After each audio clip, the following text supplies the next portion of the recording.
There needs to be a little bit more excitement for the 2024 NBA draft and what we are seeing here to start this new week. So allow us to build that hype. That includes Donnie Rightside. I am Ben Stevens, and JY is back for a second consecutive segment. Myself, JY, and old K-Dubs Kevin Walsh will be live on Wednesday evening starting at 8 p.m. Eastern Time for SportsGrid's coverage of the 2024 NBA draft. A historic NBA draft because for the first time ever in the association, it's a two-night event. Round number 1 on Wednesday, round number 2 on Thursday. In JY, as we get ready for Wednesday, one of the biggest developments in the last week, the change at number 1 between the two French players. Alex Sarr was the odds-on favorite for most of this draft cycle. Now it's his fellow countryman, Zaccharie Risacher, who is the hefty odds-on favorite at minus 240 to go first overall to the Atlanta Hawks, not far behind the guy you see on your screen, UConn's big man, Donovan Clingan. JY, what have you made of all the drastic odds movement we have seen in the last week? Well, Ben, you and I were kind of on this weeks ago where I just thought it was a better fit for Risacher to go one, honestly, because of the fact that there was talk of Evan Sidery dropped a couple of weeks ago that Atlanta was looking to possibly trade DeAndre Hunter. It was just a natural spot to slide in Zaccharie Risacher. To me, the more surprising thing is the move of Donovan Clingan to the second odd, jumping Sarr. Simply put, Sarr won't work out for Atlanta. I don't know if this is he don't like it's too hot down there. I don't know if he thinks, hey, last time Quinn Snyder had a big man from France named Rudy Gobert. It was go sit on the block and block shots, don't do anything else. I don't know if that's something to do with it, but it's obviously now moved the needle to the point where Atlanta's now holding the cards here because they have two different directions they can go. They can go with Risacher, which is what I think they will do, but if they want to try and move someone like a Clint Capella and slide Donovan Clingan into that 5 spot, they could do that as well. It's going to be intriguing, Ben, because if there's teams, maybe teams start calling. Do you want to come get Alex Sarr at the number 1 pick? This is an Atlanta team that's a middling franchise that really is going to dictate where this draft goes in so many different directions, not just the fact of who they may select, but who they may trade before or on draft night. We take a look at those two players that we seemingly were fighting for that top spot. It was Risacher and Sarr. What is the difference, and why have we had that substantial line movement in the favor for Risacher over the past couple weeks here? Well, I think Risacher's got this talent that he has, the ability that we think he can shoot the ball. He's very long and defensive. I think he can get has a wingspan nearly 7 feet. So here's a guy that his upside is really tremendous. Sarr's game is, I guess I don't know if this is a willing endorsement. Low side, Nick Claxton, high side, Jaren Jackson Jr., meaning rim protector, shot blocker, lob threat. That is the Claxton. The Jaren Jackson part is his ability, Jaren Jackson, to stretch out and go to the three-point line.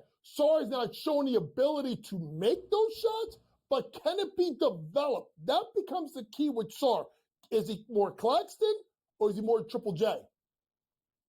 So, JY, as we look at the top 10 in the NBA draft, the Hawks draft first, the Wizards slated in with that number 2 pick, the Rockets at 3rd overall. The Spurs will draft both 4th and 8th in the top 10, the Pistons at number 5 overall. We'll run through the entirety of the draft order, but I bring up the top 10 because the odds are now out on the FanDuel Sportsbook for who is the favorite to go in each of those 10 spots. We have 3 minus money favorites in those first 3 picks. Risacher at number 1 overall. Sarr, a hefty favorite at minus 550 at number 2 overall. Reed Shepherd out of Kentucky, the favorite to go 3rd overall to the Houston Rockets. And then we get to plus money everywhere else in those opening 10 picks. JY, who are some names you are keying on for the rest of the top 10 and some teams to monitor come Wednesday evening?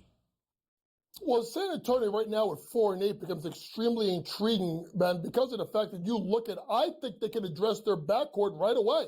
I don't think, Trey Jones is going to be the long-term solution. So I look at a guy like Castle at 6'6", his ability to defend. Could he be someone that could work his way and probably be there? He's the first one, Ben, that's a favorite at plus money that I would be looking at. I think Buzelis is very intriguing with his size, with his abilities. He's favored at 5. I think he's 6. Clingan, though, is the one that's going to kind of be really interesting, right? Because there's talks of he can go 1. There's talks he can go 3, which would be interesting because if he goes 3 to Houston, that means you're probably moving Şengün to the power forward, unless you're moving Şengün. And if you're going big with Jabari Smith, Şengün, and Donovan Clingan and try and play him big boy ball. But the guy that I love during the college season, I love the game of Dalton Knecht. Dalton Knecht, his ability to shoot the ball is really important, Ben, in this modern-day NBA. But not only does he have deep range, his ability to pull up, his ability to play in the pick and roll, and this is a guy you could run off a ton of screens.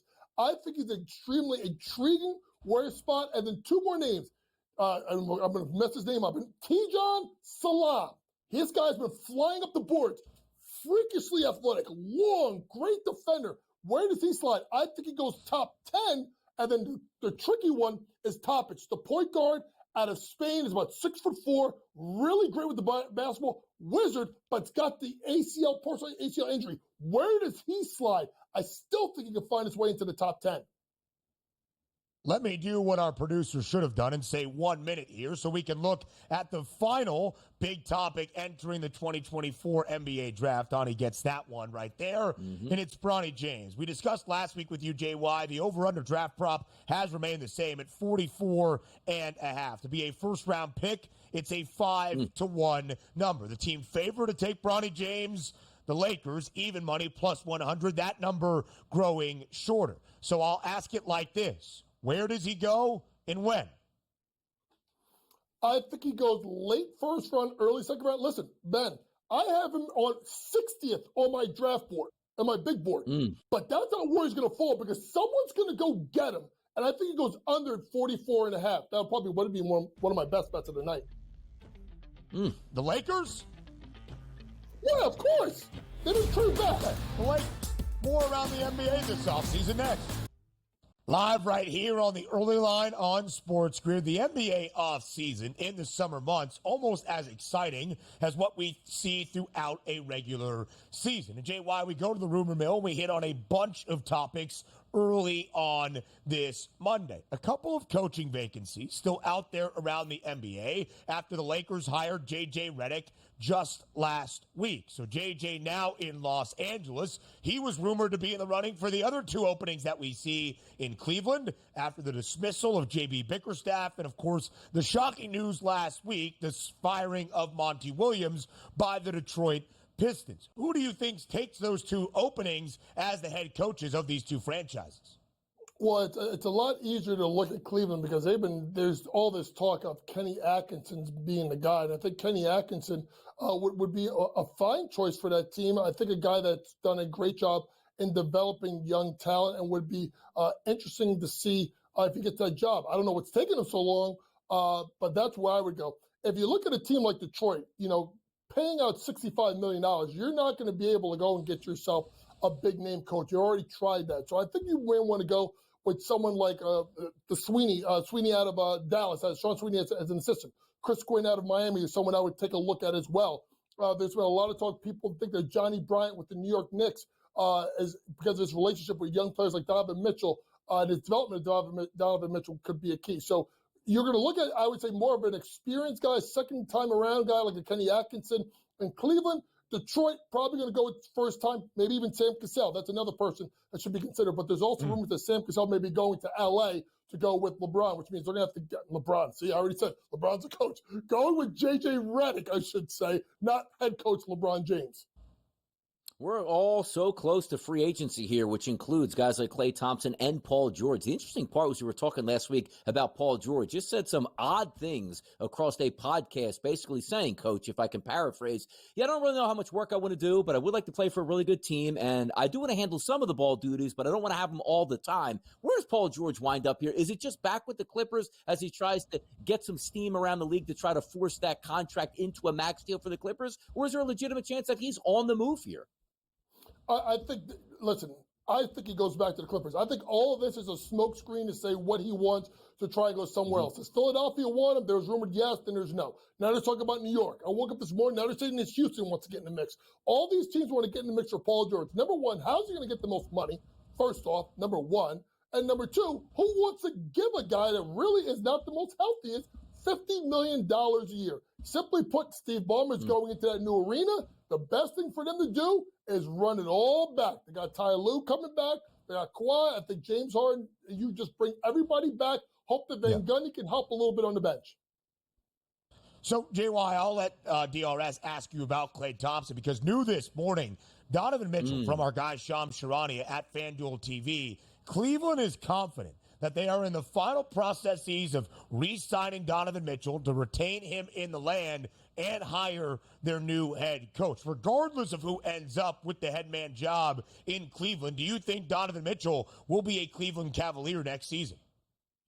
I think so, because if you think about the one team he always wanted to go to is New York. There's no need for Donovan Mitchell to be going to New York. Let him stay in Cleveland. Now it's about what you do if you get Kenny Atkinson and what else you do. But in regards to the fact that you turn around, do you make a trade Darius Garland? And what do you do with Jared Allen and Evan Mobley? There needs to be changes made in Cleveland.